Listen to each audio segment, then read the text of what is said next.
this guy sneezes into his hand. There's a full-on loogie in his hand, and he just holds it. And then he goes and grabs on to the thing. What's up, guys? I'm Baylee. We just finished 3 weeks over in the UK visiting different CrossFit gyms across London and Scotland and Wales. We wanted to go to the Rogue Invitational. I got to take my L2 and just check out the culture of the CrossFit community over in the UK. Okay, so who am I? Well, my name is Baylee, and I have been doing CrossFit for the past 9 years of my life. We'll rewind. We started all the way back. I've done sports all my life. My sister has been my hero ever since growing up. I always just wanted to do what she did. And so we did gymnastics, we did basketball, we did golf. And so we've always had that competitive nature.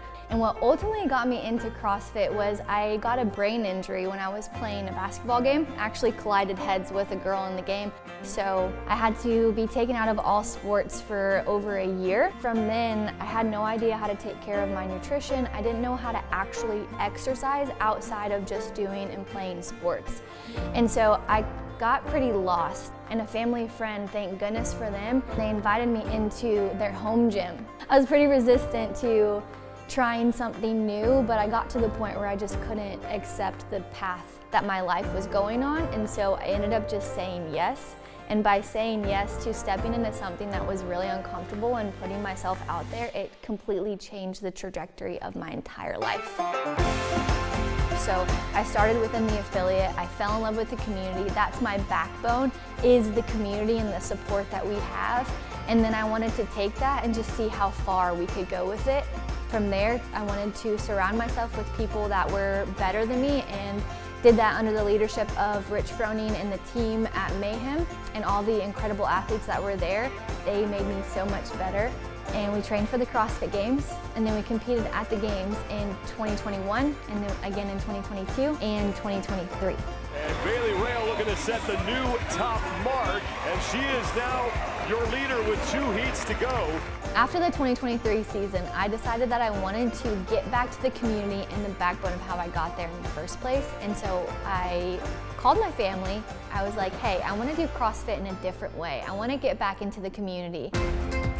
So for the entire month of April, I'm going on the road, and I'm going to go to 30 gyms, 30 coffee shops, 30 cities in 30 days. And when we got done with that, I decided that we wanted to go over to California. We did 16 gyms in 10 days. The reason that I wanted to get back into the community was because that's where everything started. Getting back to the fundamentals of why I fell in love with CrossFit in the first place, and that's because of the community and because of the people. The Midwest and the California tours were challenging in their own ways, but still very familiar because we were within the States. What we're used to on the daily basis, for us, riding 4-wheelers, chopping wood, cutting down trees, being around our dogs.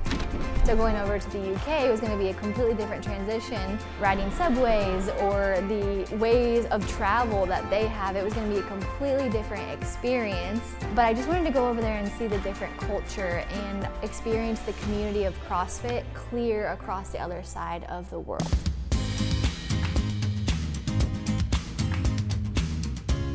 What's up, guys? We are kicking off this UK trip here in London. We've got some sightseeing today before we hit our first affiliate, so let's go.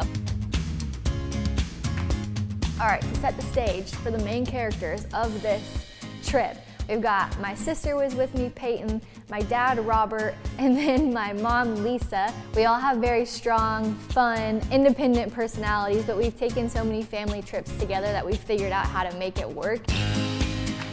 And we met someone and she was like, you should just take the tube, it's like 12 minutes. And I was like, oh, okay. She's like, yeah, it's right over there. And I'm like, well, I'm looking for this huge sign that says the tube. I'm like, where's the tube? I guess the tube is the underground train. So we're going on the tube.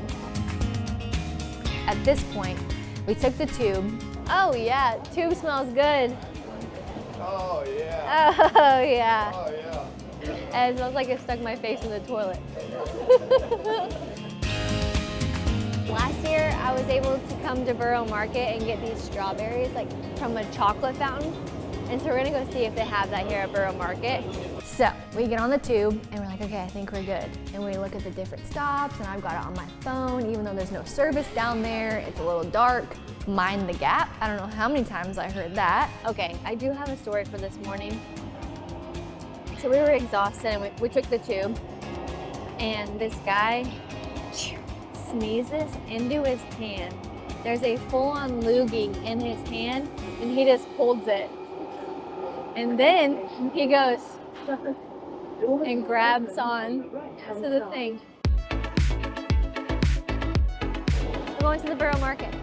We're on the hunt for some strawberries. When we got to Burrow Market, we navigated our way to find the strawberries. And it's a very busy place. Okay, so unfortunately we're in the cheese section. And so we finally found the strawberries. We were pushed all the way through. Look at these strawberries. 5 total. I've been thinking about these strawberries for over a year now, and they met our expectations, actually exceeded them. How good do these look?